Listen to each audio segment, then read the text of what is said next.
And now we're on to the special guests. Just a couple of them. Very well-known cards. So we're nearing the end of the set review. Scotty?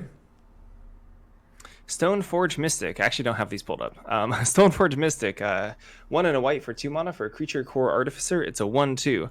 When Stoneforge Mystic enters the battlefield, you may search your library for an equipment card, reveal it, and put it into your hand, then shuffle. And 1 and a white, tapped, you may put an equipment card from your hand onto the battlefield.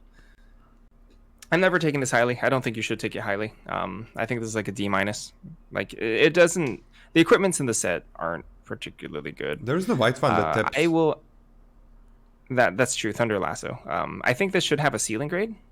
Like, if you have multiple equipment that you're happy to play with without Stoneforge Mystic, I think you can then play Stoneforge Mystic. And honestly speaking, at that point, it's like a C plus even. Yeah, ceiling C plus. Yeah, ceiling C plus. Question, Lola. Would you be happy playing Stoneforge Mystic in a deck with 2 gold pans? With 2? With 2 what? Gold pans. No. I don't want to play Okay. 2 gold pans. Okay, fair enough. Exactly. Why am I playing a gold pan? I'm wondering if the existence of Stoneforge Mystic is enough to make you play 2 gold pans. And the answer is no. No. D Yeah, for me this neither. one, C plus as a ceiling, sure. Sure.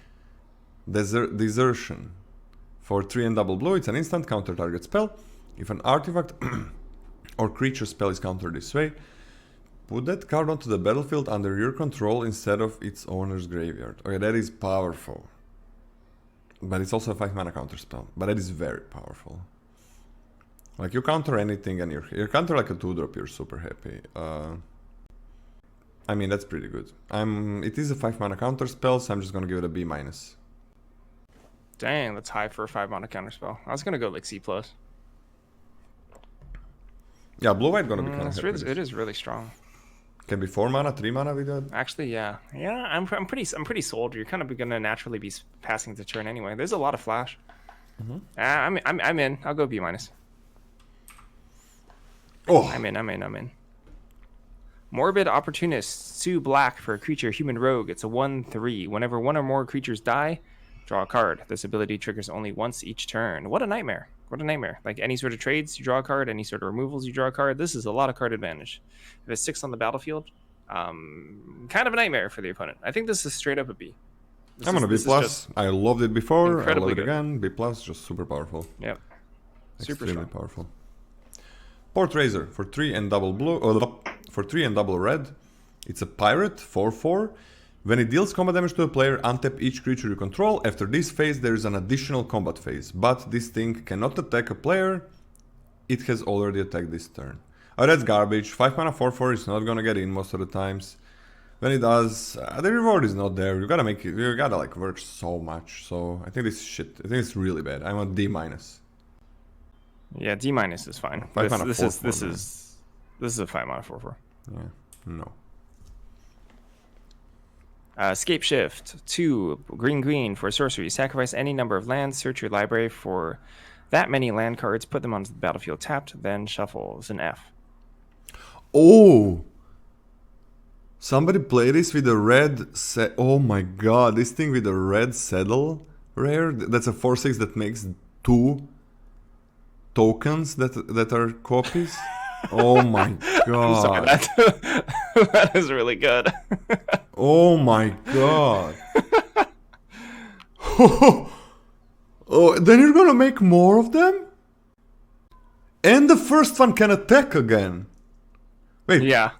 Wait. So if oh my god. Wait, so you get two combat phases. There's an additional after this one, there's 2 additional combat phases. I mean, don't you just win? Is that infinite? Don't you just win? I mean, yeah, the next time first time you get 2, if they get through, and then it's 3, and then it's 2 again. Like 2, 3, 2, 2. But oh my god. I mean, you just win with that card you played and you win, right? So, Scape Shift, F, never play this, bye. Mystic Snake for 1 and a green and double blue, it's a 2/2 flash. When it enters the battlefield, counter target spell. I like Mystic Snake. I really like Mystic Snake. You just counter something. It's not you counter it and if opponent doesn't pay 2. Take it as a C+. In color, it's like a B- at least. It's a B, I think, in color. I'll take it as a C. I also like Mystic Snake. Oh. Notion Thief. 1 blue-black for a creature, human rogue. It's a 3/1 with flash. If an opponent would draw a card, except for the first one they drew in each of their draw steps, instead that player skips that draw and you draw a card. You steal your opponent's draw spells. You steal them. How many draw spells are there? There's some. There's certainly some. But like, let's evaluate it at its baseline as a 4 mana, 3/1 with flash. That's nothing special. That's kind of whatever. That is horrible. That's horrible, yeah. And the effect, I think, is like pretty narrow. I'm taking this at like a D-, and in color, it's like a D, I think. Yeah, D-, D.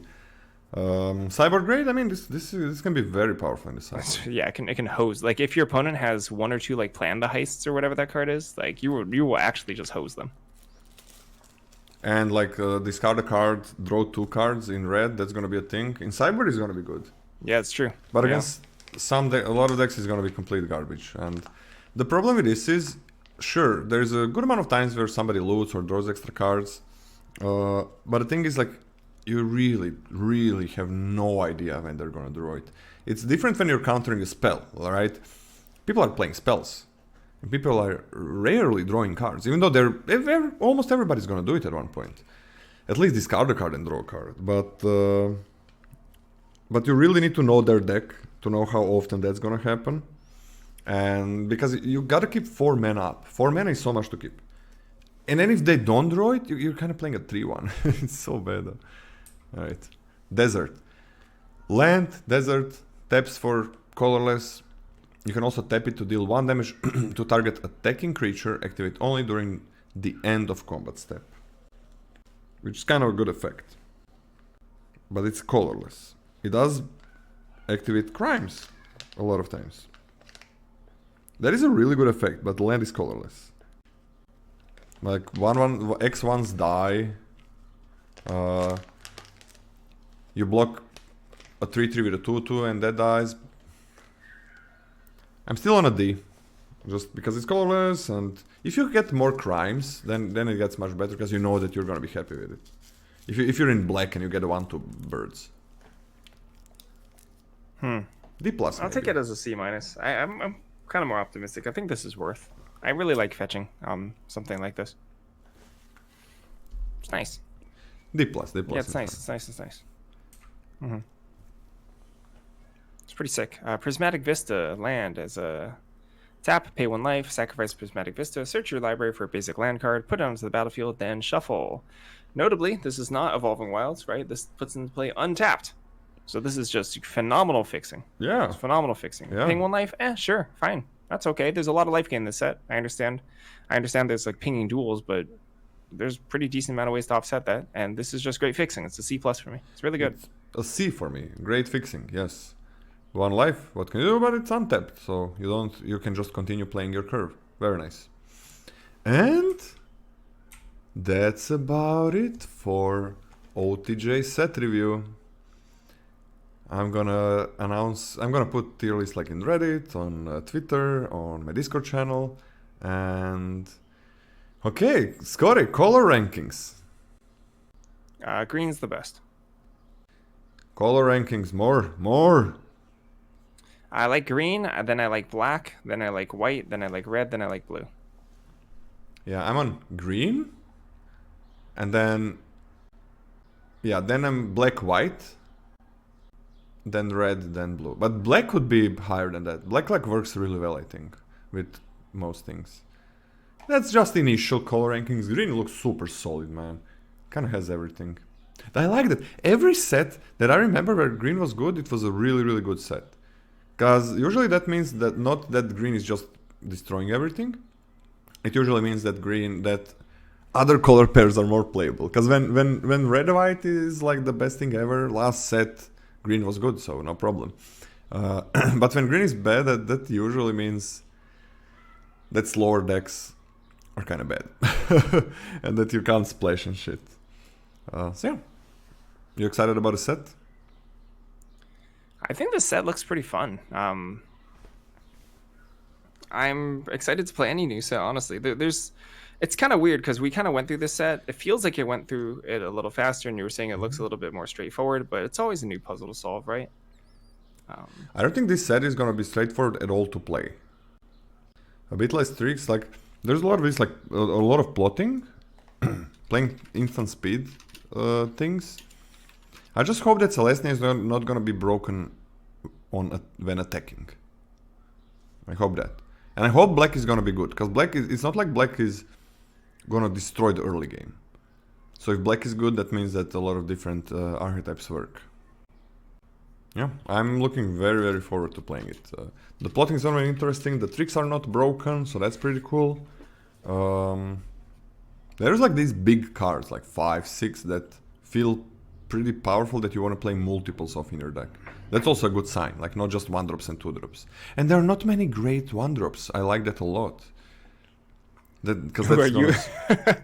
We've revolted. We've come full circle. You know, remember the first time they printed like a playable 1-drop? We're like, oh, it's so refreshing, and now we're like sick of them. Yeah. Because Like, then they sick of them. started like, oh, let's make 5 really good 1-drops. And it's like, man, every deck needs to have a couple of 1-drops, or it feels kind of bad whenever an opponent plays a 1-drop. So, yeah. Chilling out with 1-drops I like. And making like a black 1-drop that feels pretty good, but it's a 1-1, also feels really good. LCI 1-drops were hopefully a learning experience, because that was too much, man. 6, 7 1-drops in every deck was what you were very happy with and what you wanted, so no. Control doesn't work then. Alright, man. Guys, tomorrow I'm gonna take a day off. Scotty, are you streaming tomorrow? I'm like sick. No, I'm gonna definitely take a day off.